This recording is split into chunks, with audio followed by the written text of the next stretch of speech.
expect from Dame going forward now? Well, I'm expecting another great game against Brooklyn. That's their last game. Obviously, they need to win to make sure they get into the playoffs. Guess what he did last time against Brooklyn? 60. When he played them in November, he dropped 60 on them.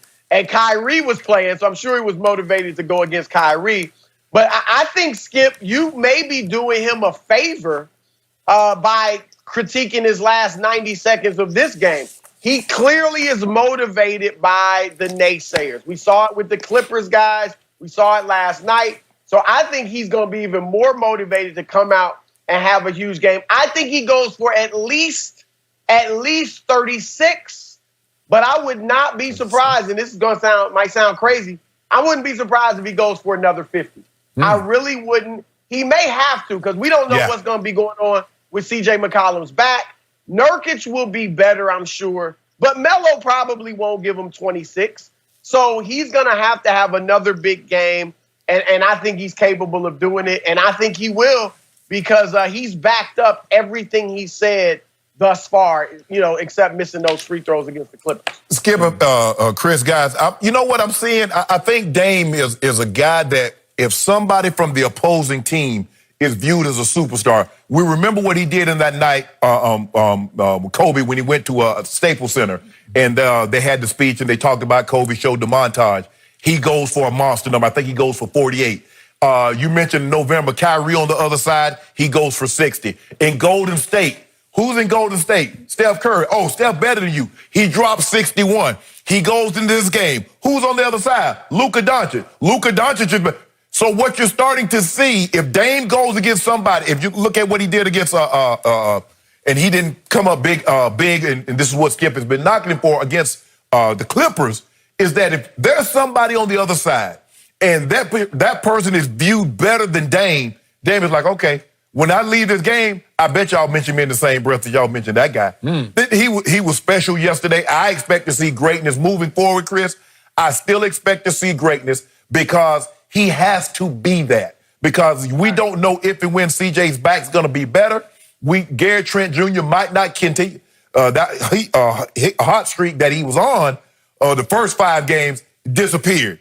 Nurkic, okay, he may or may not. As you mentioned, Carmelo was 10 of 17 yesterday, 3 of 5 from the three-point line, gave him 26. He was plus 12. The one thing that we can count on is Dame.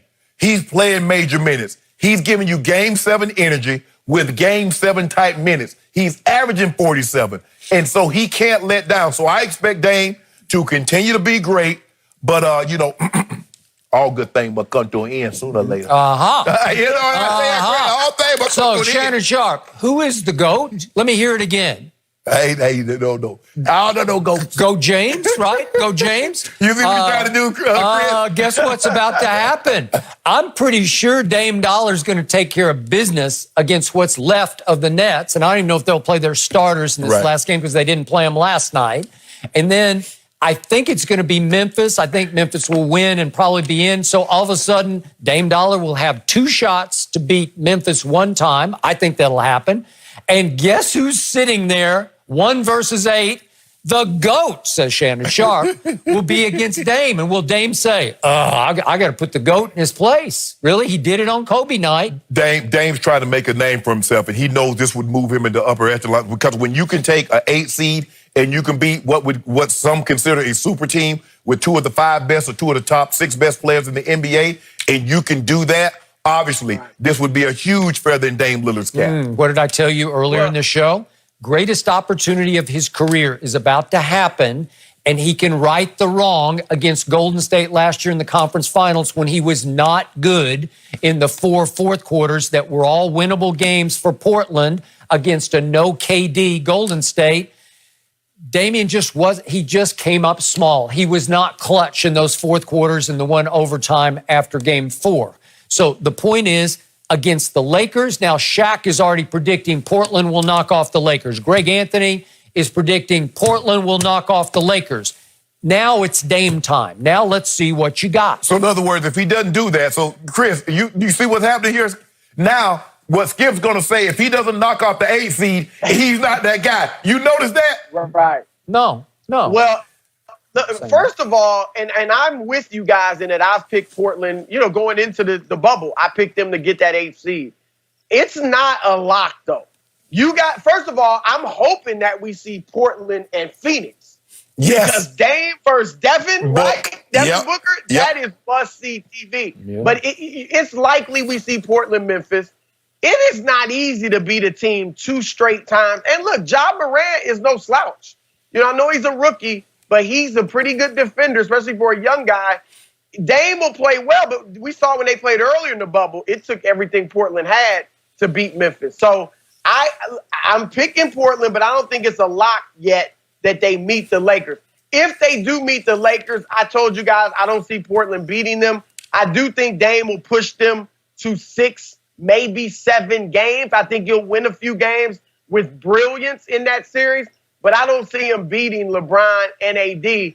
And I think Dame is reaching that point. Now, Skip already is critical of him for, not going deep in the playoffs. But most people haven't been because he hasn't been viewed as that level. I think now he has hit the level where it will become widespread criticism if he doesn't go deep in the playoffs. Or really, I think he has to win an MVP or win a championship because now everybody knows you're a great individual player.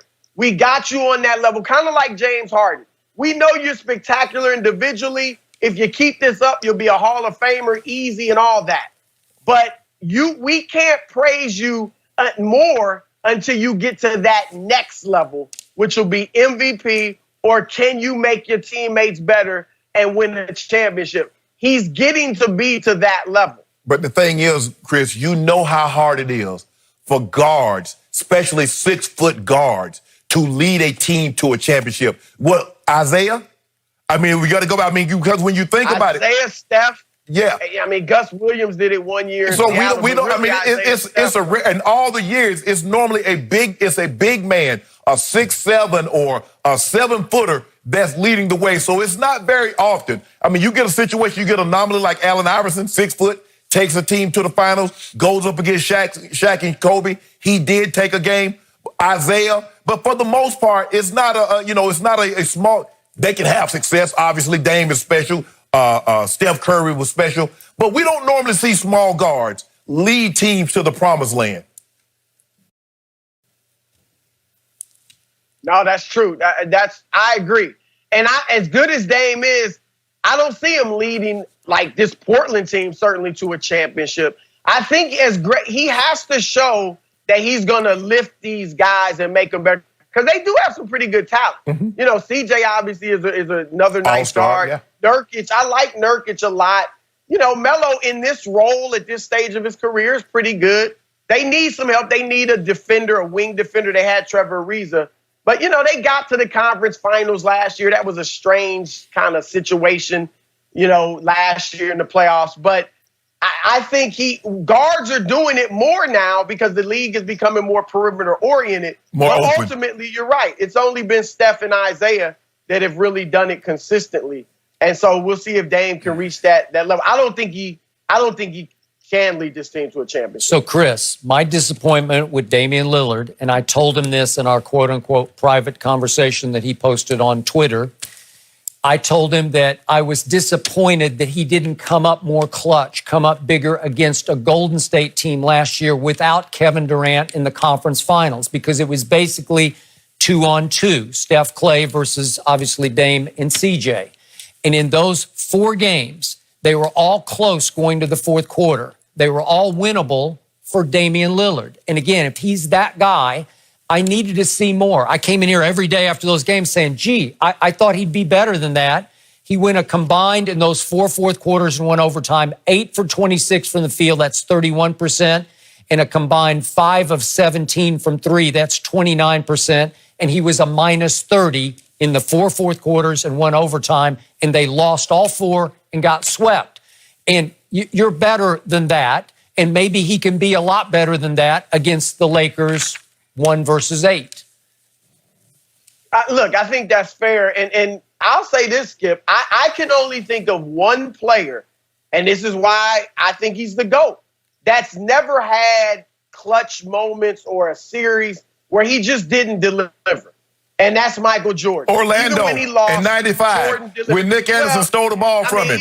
A year and a half. See, there you go. You're doing like Skip. But that's Shannon, you know, as a pro athlete, that's real. He took a year and a half off and comes back and playing basketball.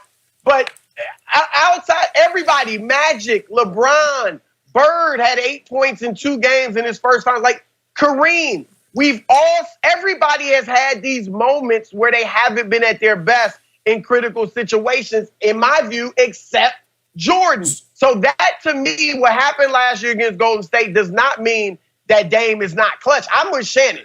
He's about as clutch as anybody in this league right now. And so I don't think that that's a precursor to what he can do at the highest level. Can I ask you a question, Chris? When Jordan was an underdog in all the playoffs from 84 to 90, how many of the top seeds did he knock off? I'm saying Boston, I'm saying Detroit, even though he was a game up. No, but my point was that he delivered. Like, you couldn't find any fault with what Jordan did. He averaged 40. He'd go for 63. So what about? They just lost. You do realize that in the 3 finals that LeBron lost, he averaged 33, 11, and 9 in 3 finals losses. So did he not deliver? But you see, because I'm saying what I said, Shannon, was we have seen moments. We obviously Dallas. Yeah. You know. Yeah. No question. So I'm just saying, and I know LeBron's a different player now, but I'm just saying we can't look back at Jordan's career and say, oh yeah, he melted down in that moment, or he didn't deliver in that moment. He delivered, they just lost. Wait a minute, the 3 he lost? I thought he lost 6. I'm talking about the last 3. I ain't talking about when he was a baby. You know, old baby Cal Braun. You know what I'm saying, Chris? Old baby.